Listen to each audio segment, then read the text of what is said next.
The signal from the edge. The stars had never seemed so cold to Captain Alina Reyes as she stood on the observation deck of the UES Thunderchild. Earth's greatest warship hung in the void like a predator, its sleek graphene-reinforced hull absorbing, rather than reflecting the distant starlight. The rest of humanity's interstellar defense fleet formed a crescent behind them, 15 vessels of varying size, but all bearing the unmistakable hallmarks of creatures born from a world that had tried to kill them at every turn. Deathworlders, the other species called them, not with respect, but with fear and thinly veiled disgust. Humans weren't supposed to have survived their evolutionary crucible, let alone reached the stars. Their world was too heavy, too toxic, too radioactive, too everything.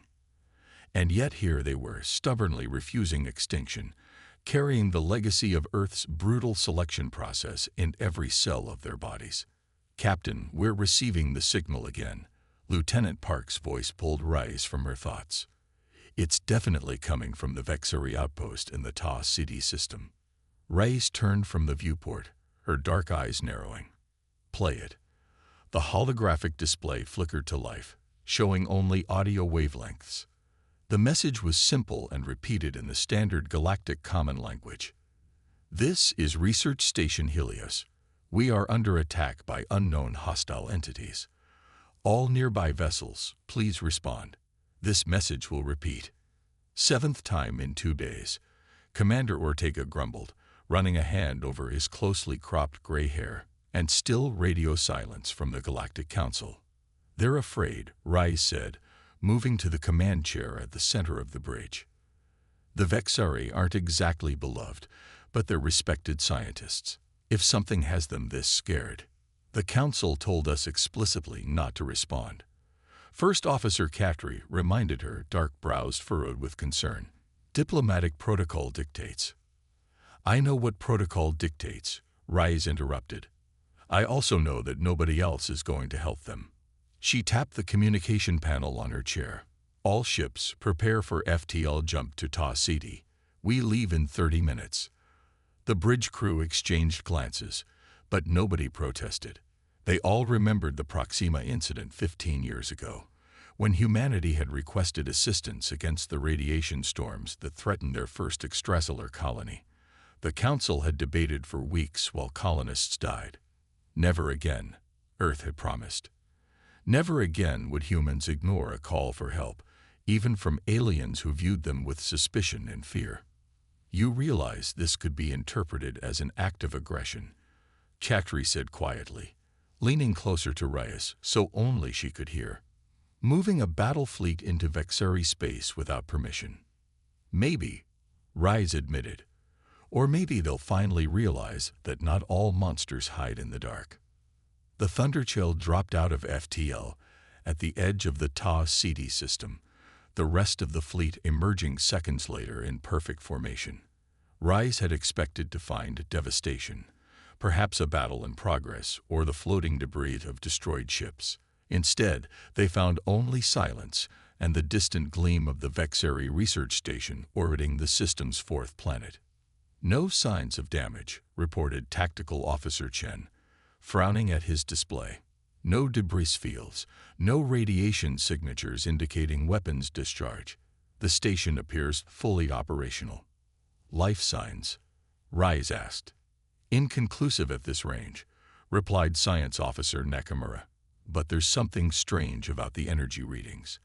They're fluctuating in a pattern I've never seen before." Reyes made her decision quickly. "Maintain distance. Send a communication hail to the station."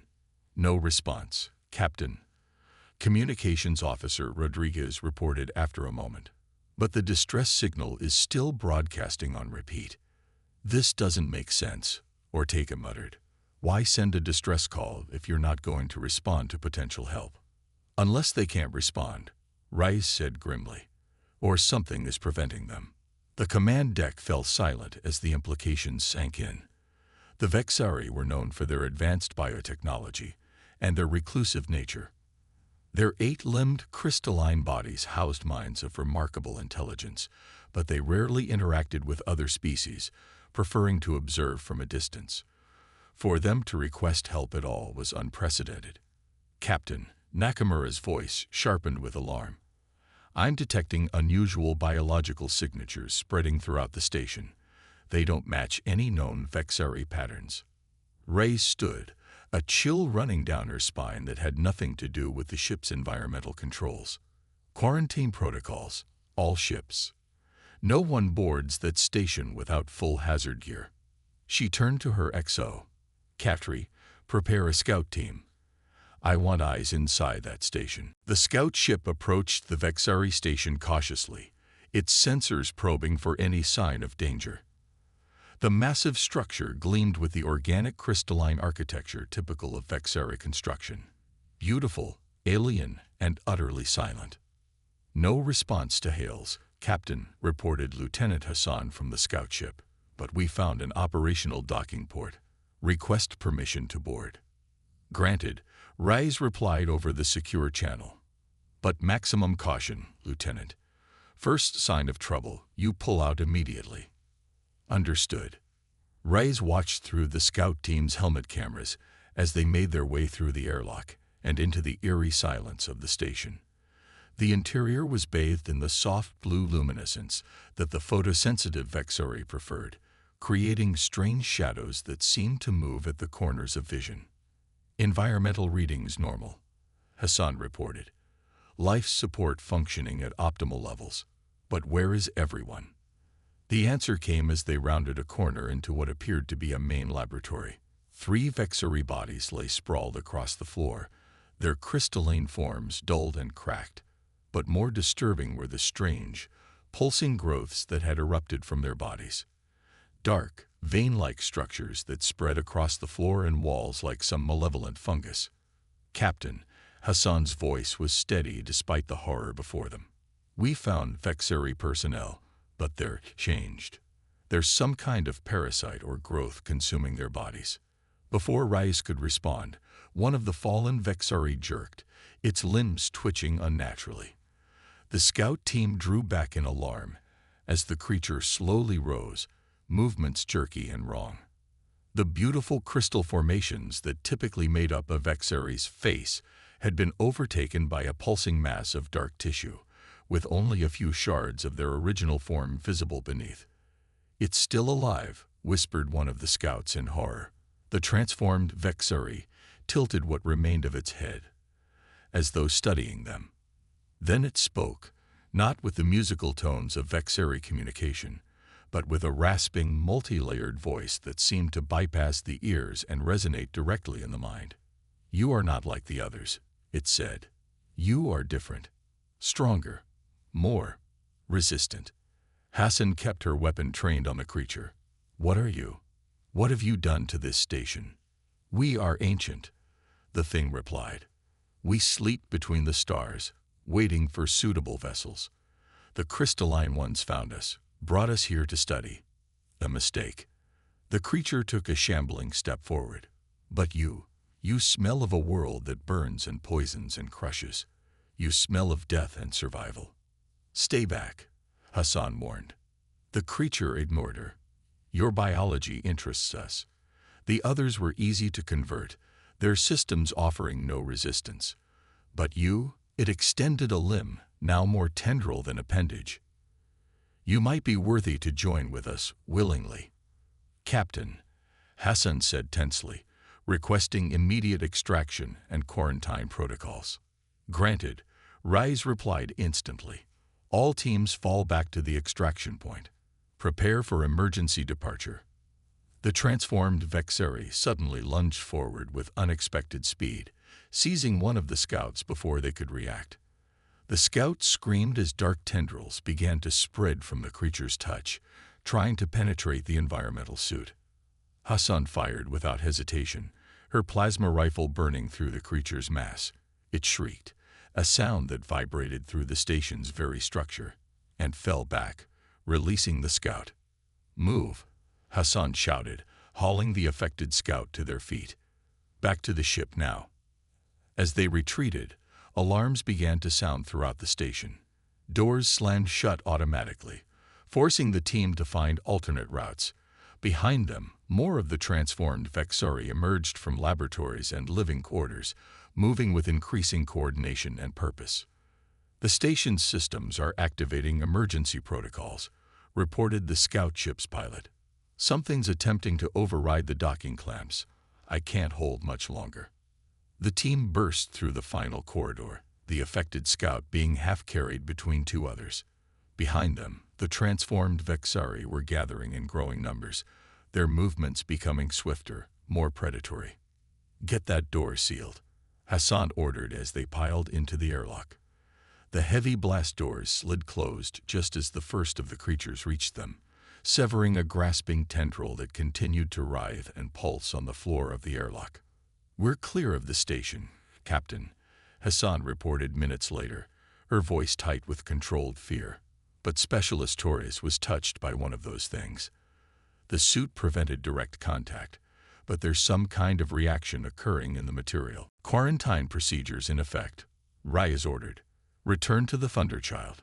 We'll isolate Torres in the medical bay for observation." 6 hours later, Chief Medical Officer Okafor delivered her report to the assembled officers in the Thunderchild's secure conference room. "It's like nothing I've ever seen," she said, displaying holographic images of samples taken from Torres's contaminated suit. "The material is some form of highly adaptive parasite. It's attempting to modify itself to penetrate our biological defenses, but so far without success." "Why?" asked Commander Ortega. "What stopped it?" "Acidity," Okafor replied with a grim smile. "Human skin is significantly more acidic than most sentient species. We also have a more robust microbiome. The bacteria that naturally live on and in our bodies are more aggressive than those of the Vexari. The parasite seems unable to adapt to these conditions quickly enough to establish a foothold." Reyes leaned forward. "So we're naturally resistant. For now," Okafor cautioned. "But this organism is intelligent, Captain. It's learning. Given enough time and exposure, it might find a way around our natural defenses." The room fell silent as the implications sank in. Finally, Katri spoke up. "The Vexari said they found this thing and brought it to the station. Where? And how many more stations might be affected?" "We need answers," Rice decided. "And there's only one way to get them." She turned to the communications officer. "Contact the station. Tell whatever's in control there that I want to talk." The main view screen flickered to life, showing the interior of the Vexari Command Center. What stood before them had once been a Vexari, its crystalline form now almost completely overtaken by the dark, pulsing material of the parasite. Only fragments of its original self remained visible, like shards of glass embedded in an ocean of darkness. "You wish to communicate," the creature said, its voice still that unsettling multi-toned resonance. "This is unexpected. I am Captain Alina Reyes of the United Earth ship Thunderchild," Reyes stated firmly. "You've taken control of a peaceful research station and apparently assimilated its crew. Explain yourself." The creature seemed to ripple, as though the question amused it. "Explanations are for equals. You are not our equal. You are either vessels or obstacles." "We've already proven resistant to your infection," Rice countered. "And I have 15 warships prepared to reduce that station to atoms if necessary. I'd say that makes us worthy of an explanation." There was a long pause, during which the creature seemed to confer with itself, subtle movements rippling through its mass. "We are ancient," it finally said. "We have slept in the void between stars since before your species crawled from the oceans of your world. The crystalline ones found a fragment of us in the debris field orbiting the 5th planet of this system, a piece broken off and dormant for millennia. They thought to study us. They did not understand what they had found until it was too late." "And what are you exactly?" Nakamura asked, scientific curiosity overcoming caution. "We are unity," the creature replied. "We are many becoming one. Individual consciousness merging into a greater whole. The crystalline ones now understand this blessing." "They didn't consent to being assimilated," Rice said coldly. "Where we come from, we call that murder. The creature's form rippled again. Consent is irrelevant. Evolution does not ask permission. The strong subsume the weak. It is the law of existence, not our law. Reyes stood, her posture rigid with determination. Release the Vexari you've taken over, and return to wherever you were found. This is your only warning. You mistake the situation, Deathworlder, the creature said, and for the first time, there was a note of something like respect in its resonant voice. We have already spread beyond this station. Vessels left before your arrival, carrying pieces of us to other Vexari outposts. Soon, we will spread across this sector, incorporating all sentient life into our unity. All except humans, Reyes noted. For now, the creature acknowledged. Your biology presents challenges, but we are adapting. Already, we understand your defenses better. The next generation of our form will overcome them. The communication cut abruptly, leaving the bridge in silence. Captain, Ortega said quietly, if that thing is telling the truth, we're looking at a potential extinction-level threat to every non-human species in this sector. Reyes nodded grimly. And eventually, to us as well. Contact Earth Command. We need reinforcements and a quarantine of this entire system. She turned to her chief medical officer. Dr. Okafor, I need you to understand exactly why we're resistant to this parasite. It might be our only advantage. As the crew rushed to their tasks, Reyes returned to the viewport, staring out at the deceptively peaceful gleam of the Vexari station. Out there, an ancient horror was awakening, spreading, adapting. And for reasons she couldn't quite articulate, she knew humanity's response would redefine their place in the galaxy forever. The Deathworlders had answered a call for help, only to find themselves on the front line of a war for survival. It wouldn't be the first time humans had faced extinction, but if Reyes had anything to say about it, it would be this parasite, not humanity, that faced its end among the stars. The price of survival. 3 days after the initial contact, the Thunderchild's medical bay had been transformed into a makeshift research laboratory. Dr. Okafor hadn't slept more than a few hours since the encounter, her eyes red-rimmed but focused as she studied the parasite samples under increasingly powerful magnification. It's still trying to adapt, she told Captain Reyes, gesturing to the screen where the dark material pulsed and shifted. But our natural defenses are remarkably effective. The combination of skin acidity, our robust immune response, and particularly our native microbiome, creates an environment the parasite finds difficult to overcome. Reyes leaned closer, watching the death throes of the sample as it was systematically destroyed by what appeared to be ordinary human skin bacteria. Can we weaponize this? Okafor hesitated. Possibly. We'd need to isolate the specific bacterial strains that are most effective against the parasite and find a delivery method. But Captain, using biological weapons, even against a parasite, has serious ethical implications. I understand that, Reyes said grimly. But we're running out of options. The reinforcements from Earth are still 5 days out, and we've confirmed the parasite's claim. 3 Vexari ships left the station before our arrival. 2 headed to other Vexari research outposts, and 1 toward the Galactic Council's neutral trading hub in the Rigel sector. The Council still refusing to acknowledge the threat. Okafor asked. Worse, Reyes said. They're claiming we fabricated the whole thing to justify a military presence in Vexari space. They've demanded our immediate withdrawal and are sending their own diplomatic team to investigate. They'll be walking into a death trap, Okafor said, shaking her head. Exactly, Reyes agreed, which is why we need a solution before they arrive. How long would it take to develop this bacterial weapon? Okafor ran calculations on her tablet. With all of our medical staff working on it, maybe 48 hours for a prototype. But Captain, we'd still need a way to deliver it to the parasite without exposing our own people. Leave that problem to engineering, Reyes replied. I want every resource we have directed to this project.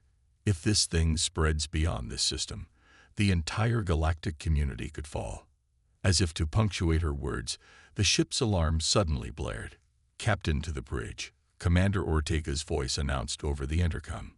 "We have movement from the station." When Reyes reached the bridge, the tactical display showed dozens of small craft pouring from the Vexeri station's docking bays, shuttles, research vessels, and maintenance craft, all moving with coordinated purpose.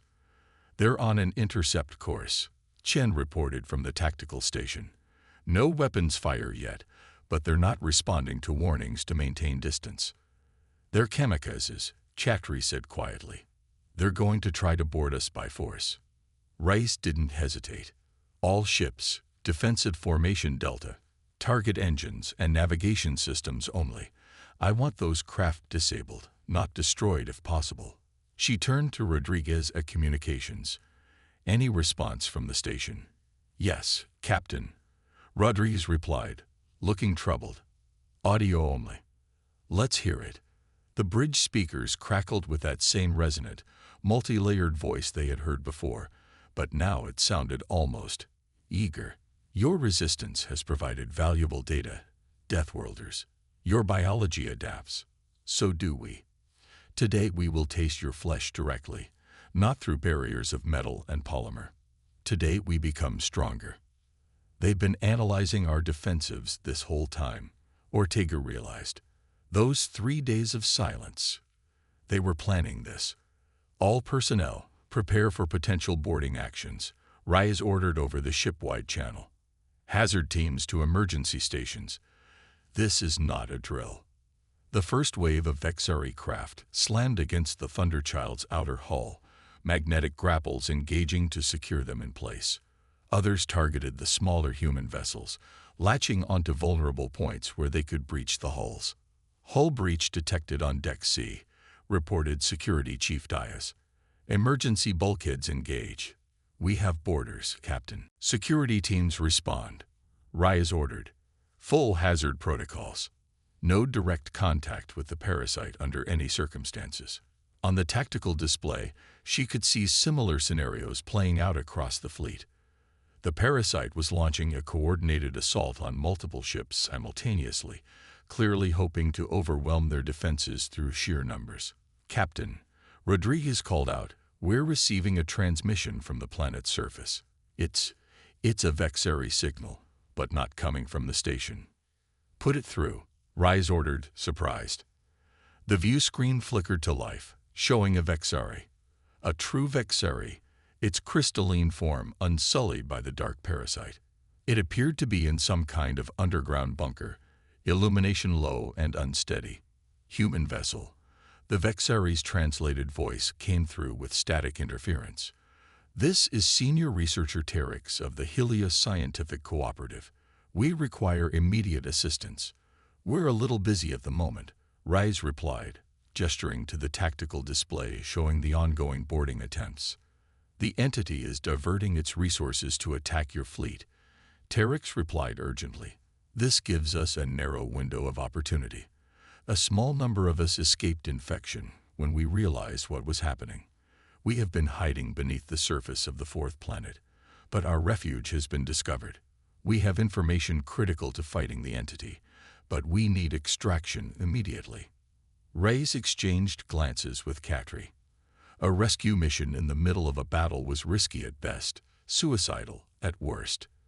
But if these Vexeri had information about the parasite— "How many survivors?" she asked. 14, Terex replied. "All scientific personnel. We have been studying the entity since the initial outbreak. We believe we have identified its central consciousness and potentially a way to neutralize it." Reyes made her decision. "Send your coordinates. I'll dispatch a rescue team." She turned to Ortega. "Commander, take the auxiliary craft Valkyrie and a security team. Get those scientists and whatever data they have." Ortega nodded grimly. "Understood, Captain." While the battle raged around the fleet, the small rescue craft Valkyrie slipped away, using the chaos as cover to make its approach to the planet below. Commander Ortega kept the ship low to the surface, following the coordinates provided by the Vexari scientists to a remote research outpost half buried in the rocky terrain. Life signs confirmed, reported the Valkyrie sensor officer. 14 Vexari signatures, isolated in the underground portion of the facility. Any sign of the parasite? Ortega asked. Negative, but there's significant interference from the surrounding rock. We won't know for sure until we're inside. Ortega nodded. Set us down. Security team, full hazard protocols. We go in fast, get the scientists, and get out faster. The team moved swiftly from the landing site to the facility's entrance, a simple airlock built into the side of a cliff face. Inside, emergency lighting cast everything in a dim red glow, creating unsettling shadows in the crystalline Vexari architecture. Hello, Ortega called out, his voice echoing in the empty corridor. This is Commander Ortega of the UES Thunderchild. We're here to extract researcher Teryx and the other survivors. For a moment, there was only silence. Then a section of the floor shifted, revealing the hidden accessway. A single Vexari emerged, taller than most, its crystalline form refracting the emergency lighting into beautiful patterns. I am Teryx, it said, its translated voice carrying an unmistakable note of relief. You must hurry. The entity has detected your arrival and is dispatching forces to intercept. Where are the others? Ortega asked, scanning the area. Below, Teryx gestured toward the open accessway. With our research materials, we must bring everything. It is all essential. Ortega hesitated, years of security training making him cautious. We'll need to scan you first, to ensure you're not carrying any trace of the parasite. Of course, Teryx agreed readily, stepping forward to allow the security team's scanners to pass over its crystalline form. You will find no contamination. We implemented strict quarantine protocols as soon as we understood what we were dealing with. The scanner beeped green, confirming Teryx's claim. Ortega relaxed slightly. Lead the way. They descended into a series of subterranean laboratories, where the remaining Vexari scientists were frantically gathering data crystals and strange equipment. Unlike the sterile, orderly labs Ortega had seen in footage from the station, these spaces were chaotic, clearly set up in haste. The entity first appeared 3 weeks ago, Teryx explained as they walked. A research team discovered something unusual in the debris field around the 5th planet. A small, dormant mass of organic material unlike anything in our databases. They brought it to the station for analysis, following all standard containment protocols. Clearly, those weren't enough, Ortega observed. No, Teryx's crystalline features shifted in what might have been a grimace. The entity was dormant but not dead. When exposed to our biological samples, it awakened. The infection spread quickly through the station. A few of us recognized the danger and evacuated to this emergency facility before communications were compromised. What exactly is this thing? Ortega asked. The parasite, I mean. We believe it is an ancient biological weapon, one of the other Vexari scientists interjected, approaching with a data crystal held carefully in its appendages. Created millions of years ago during a conflict our historical records barely mention. A war between now extinct species that nearly consumed this entire sector. The entity was designed to conquer through assimilation rather than destruction, Teryx added. It preserves the knowledge and certain abilities of those it absorbs, creating a continuously evolving collective intelligence. But it is fundamentally a predator, Captain. It exists to consume, convert, and expand. And you say you found a way to fight it? Ortega prompted. Not destroy it entirely. It is too adaptable for that, Teryx clarified. But we believe we have identified its central consciousness, what you might call its brain. It remains in the primary laboratory where the original sample was brought aboard the station. If that central mass could be neutralized, the infected would not die, but they would become disorganized, unable to coordinate or adapt effectively. Suddenly, alarms began to sound throughout the facility. One of the Vexari rushed to a control panel, its movements betraying panic. Entity forces have breached the upper level, it reported. They will reach us in approximately 6 minutes. That's our cue to leave, Ortega said firmly. Gather what you need. We move out in 2 minutes. Back on the Thunderchild, Rise was fighting a losing battle against the boarding parties. The parasite-controlled Vexari had breached 3 decks, and while security teams had so far contained them, casualties were mounting. They're learning, Captain. Security Chief Dias reported grimly over the comm. Each wave adapts to our tactics. They're starting to target our environmental suits specifically, going for the joints and seals. Fall back to secondary defensive positions, Rise ordered. Use the emergency bulkheads to compartmentalize the ship. We just need to hold out until Ortega returns with the Vexari scientists. As if summoned by her words, Rodriguez called out, Captain, the Valkyrie is requesting emergency docking clearance. They have the Vexari scientists aboard, but they're being pursued by parasite-controlled ships. Clear them for immediate docking, Rise commanded. Tactical, provide covering fire. Keep those hostile craft off the Valkyrie's back. The bridge view screen showed the small craft's desperate approach, weaving through debris and weapons fire as it raced for the Thunderchild's main hangar. 3 converted Vexari shuttles pursued it relentlessly, their movements unnaturally coordinated. Valkyrie is aboard, Rodriguez reported moments later. Hangar doors secured. Reyes felt a moment of relief, quickly shattered by Tactical Officer Chen's alarmed voice. Captain, the station is powering up its main research array. Energy readings are off the charts. They're converting it into some kind of directed energy weapon.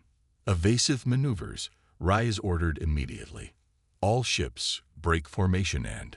Before she could finish, a blinding beam of energy lanced out from the station, striking one of the smaller human vessels. The ship's shields flared and failed almost instantly, and the beam cut through its hull like a scalpel through paper.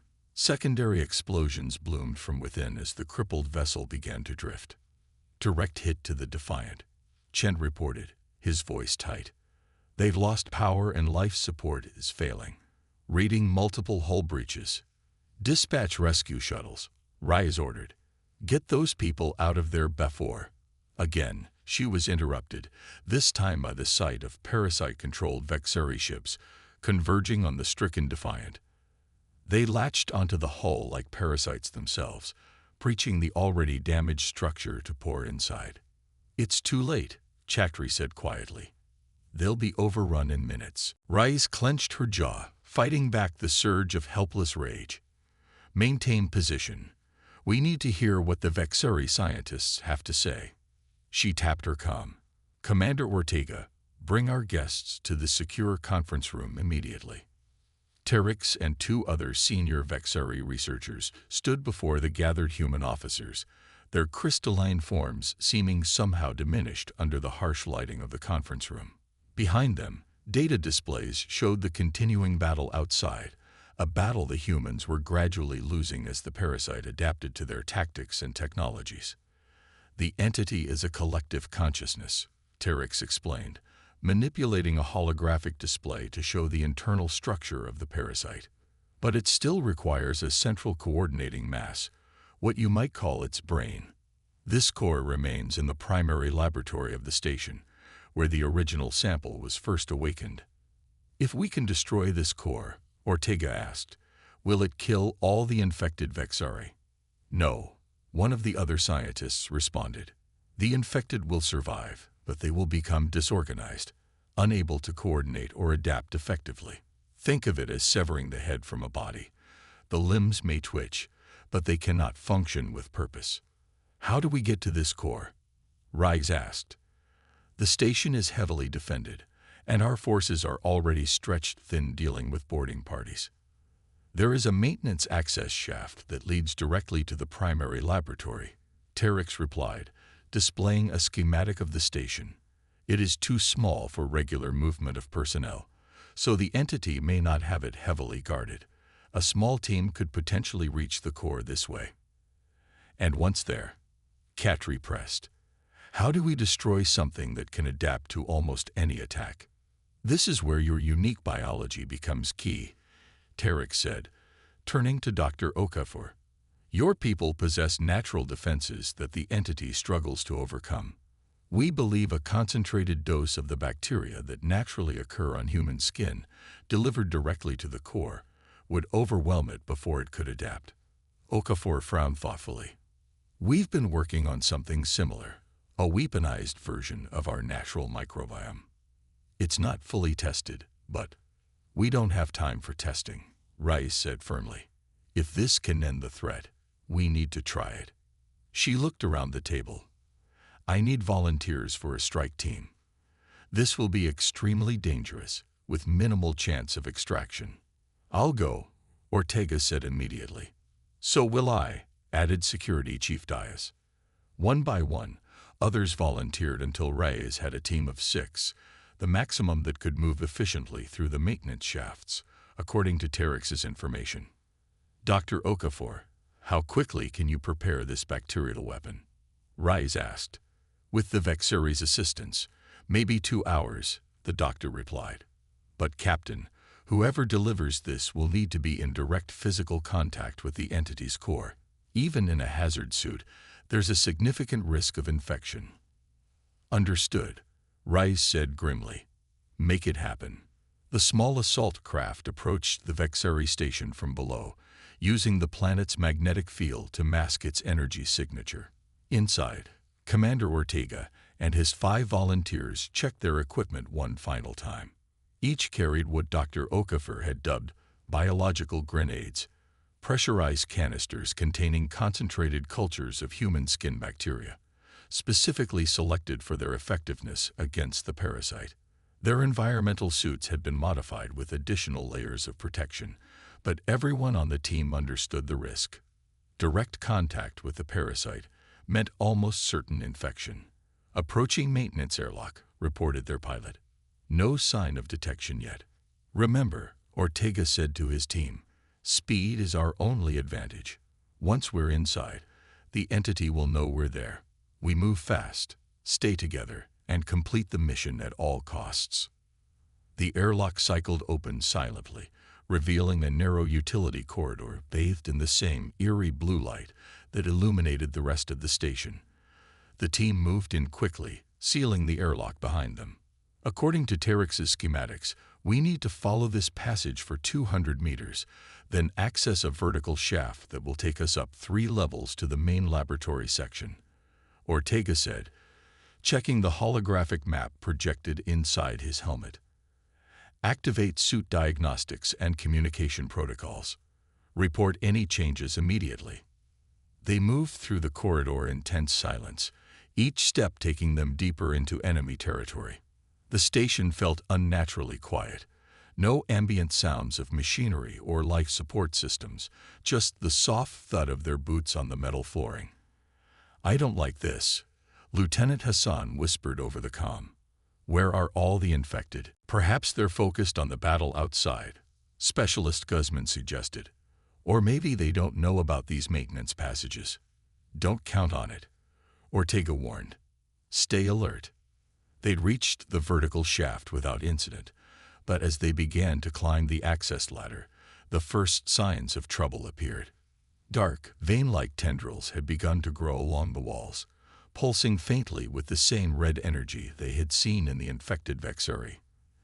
The entity is integrating with the station itself, Ortega observed. Be careful not to touch those growths. As they neared the top of the shaft, a faint vibration began to run through the structure, a rhythmic pulsing that seemed to match the glow of the parasitic growths. It's like a heartbeat, Hassan whispered. We must be getting close to the core, Ortega replied. Everyone, final equipment check. Once we breach the lab, we'll have minutes at most before we face heavy resistance. The hatch at the top of the shaft was partially overgrown with the dark tendrils, which seemed to recoil slightly as the humans approached. Ortega studied the growth for a moment, then made a decision. Hassan, deploy a small amount of the bacterial agent directly onto these tendrils. Let's see how it reacts. Hassan carefully opened one of her sample vials, a much smaller version of the grenades they carried, and allowed a droplet of the milky fluid to fall onto the parasite growth. The effect was immediate and dramatic. The tendrils writhed as if in pain, the red glow intensifying briefly before beginning to dim. Within seconds, the growth had withered away from the hatch, leaving it clear. "It works," Guzman said, a note of hope in his voice. "On the smaller growths, at least," Ortega cautioned. "The core will be much more concentrated and powerful. Remember the plan. We need direct application to the central mass." With the hatch now clear, Ortega carefully pushed it open, scanning the laboratory beyond. What they saw stunned them into momentary silence. The primary lab had been transformed into a nightmarish cathedral of living tissue. The once sterile research equipment was now enveloped in a pulsating mass of the dark parasite, which had formed into what looked like organic technology. Twisted versions of computers, analysis equipment, and communication devices. In the center of the room, suspended within a translucent sack of fluid, was what could only be the core, a dense, brain-like structure the size of a small car, pulsing with red energy that spread outward through the veins connecting it to the rest of the station. Most disturbing of all were the partially assimilated Vexari, their crystalline bodies half consumed by the parasite, moving with jerky precision as they tended to various tasks around the lab. They seemed oblivious to the humans' arrival, focused entirely on their work. "There's the target," Ortega whispered, indicating the suspended core. "We need to get closer." "Sir," Hassan said urgently, "look at what they're doing." The infected Vexari were gathering around what appeared to be a modified communication array, connecting it to the core with fresh tendrils of parasitic tissue. On a nearby screen, scrolling data showed what looked like transmission coordinates, aimed directly at the Galactic Council's headquarters. "They're building a long-range transmitter," Guzman realized. "If they can broadcast the entity's signal to the Council hub, then every species in the galaxy is at risk," Ortega finished grimly. "We're out of time. New plan: Hassan, Guzman, and Phillips, creative diversion. Rodriguez and Lee with me. We're going for the core directly." The team split as ordered. Hassan's group moved to the far side of the lab, planting small explosive charges near what appeared to be secondary power conduits. When they detonated, the resulting cascade of energy discharges sent the infected Vexari scrambling in confusion. Ortega's team used the distraction to rush toward the central core, bacterial grenades ready. They were halfway there when the core pulsed violently, and a wave of mental energy washed over them. The same multi-layered voice they had heard before, but now deafeningly loud inside their minds. "DETH DERS. We HAVBEXPESTINU." The infected Vexari suddenly turned as one, abandoning their previous tasks to converge on the human team. Their movements were no longer jerky but fluid and coordinated, as though the entity had taken direct control. "Keep moving," Ortega shouted over the comm. "Get to the core." They fought their way forward, using short bursts from their plasma rifles to keep the infected at bay without killing them. The parasitic growths on the floor and walls began to move independently, reaching out like tentacles to grab at their limbs and equipment. Rodriguez stumbled as one of the tendrils wrapped around his ankle, quickly spreading up his leg. "Commander," he cried out in alarm. Ortega turned back, seeing the parasite already beginning to breach Rodriguez's suit at the knee joint. Without hesitation, he grabbed one of the bacterial grenades from his belt, primed it, and slammed it against the advancing growth. The parasite recoiled violently as the bacterial-laden liquid splashed across it, the tendrils withering and blackening on contact. Rodriguez pulled free, but the damage to his suit was done, a small tear visible at the knee, with a hint of dark material already beginning to spread onto his skin. "Keep going," Rodriguez said grimly, understanding what this meant. "I'll buy you time." "All of you, fall back to the entrance," Ortega ordered the diversion team. "Rodriguez, I'm sorry." "Just finish it," Rodriguez replied, turning to face the approaching infected with his rifle raised. Make it count. Ortega and Lee pushed forward, now just meters from the central core. The entity's mental voice hammered at them, no longer coherent words, but a scream of primal rage and fear. It knew what they intended. The sacs surrounding the core began to pulse rapidly, sprouting new defensive tendrils that lashed out at the approaching humans. Lee caught one across the faceplate of his helmet, the impact cracking the reinforced material and sending him sprawling. "Go!" he shouted to Ortega, struggling to his feet as his helmet integrity alerts blared. "I'll keep them off you." Ortega made the final push alone, diving beneath the writhing tendrils to reach the pulsating core. Up close, he could see that it wasn't simply organic tissue. There were fragments of technology embedded within it, ancient and alien, giving the entity its intelligence and purpose. The mental assault intensified, images of assimilation and destruction flooding Ortega's mind as the entity tried desperately to break his concentration. He gritted his teeth against the onslaught, priming all three of his remaining bacterial grenades simultaneously. "From Earth, with love," he growled, and thrust the grenades directly into the center of the core. The effect was catastrophic and immediate. The core convulsed violently, the red energy pulsing erratically as the concentrated bacteria began to break down its structure. The psychic scream of agony tore through Ortega's mind, nearly overwhelming him as he struggled to back away from the thrashing mass. Around the laboratory, the infected Vexeri suddenly stumbled, their coordinated movements dissolving into confused individual actions. The parasitic growths throughout the room began to wither and blacken, their connection to the central intelligence severed. "Ortega to Thunderchild," he gasped into his comm as he dragged himself toward the exit. "Mission accomplished. The core is neutralized."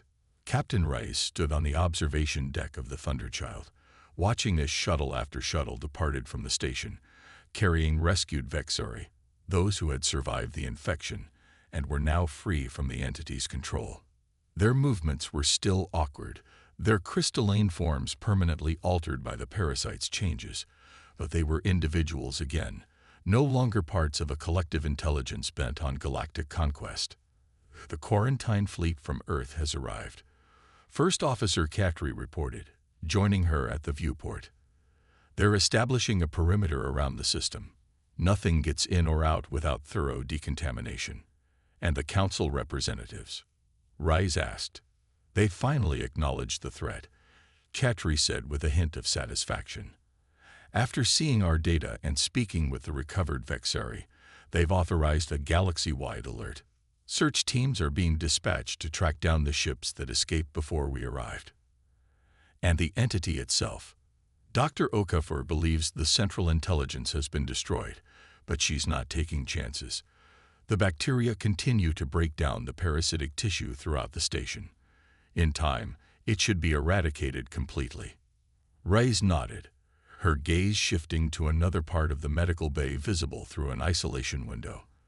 The recovery area where Commander Ortega and the surviving members of his team were being treated.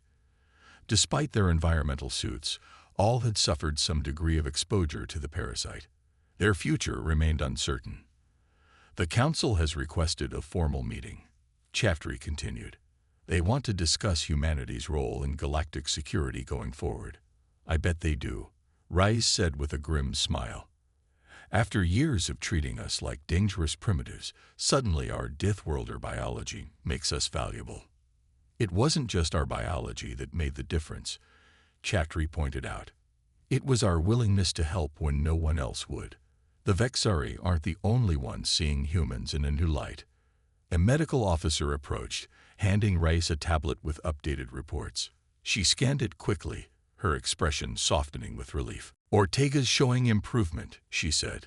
"The modified antibiotic regimen seems to be working. He might actually pull through this." "He'd better," Chaftry said with feeling. "Someone needs to represent humanity at that council meeting, and I can't think of anyone better to show them what Deathworlders are really made of."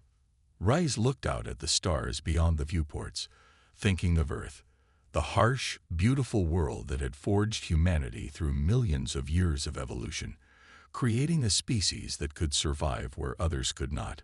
A species that, despite being feared and mistrusted, had answered a desperate call for help when every other civilization had turned away. "Send a message to Earth Command," she said. "Tell them we'll need a diplomatic team as well as the quarantine fleet. It's time the galaxy understood that being a Deathworlder isn't just about surviving the harshest conditions." "What else is it about?" Katri asked. Reyes watched as another shuttle of rescued Vexari departed for their homeworld, carrying beings who would never again see humans as merely dangerous primitives to be avoided. "It's about making sure everyone else survives too," she said softly, "whether they appreciate it or not." The stars seemed brighter somehow as the Thunderchild began its preparations for the journey home. Not back to isolation and mistrust, but to a new position in a galaxy that had finally glimpsed the truth about humanity. They were Deathworlders, yes, but that made them not just survivors, but saviors when the darkness came. And in a universe full of ancient horrors and unknown threats, that made all the difference.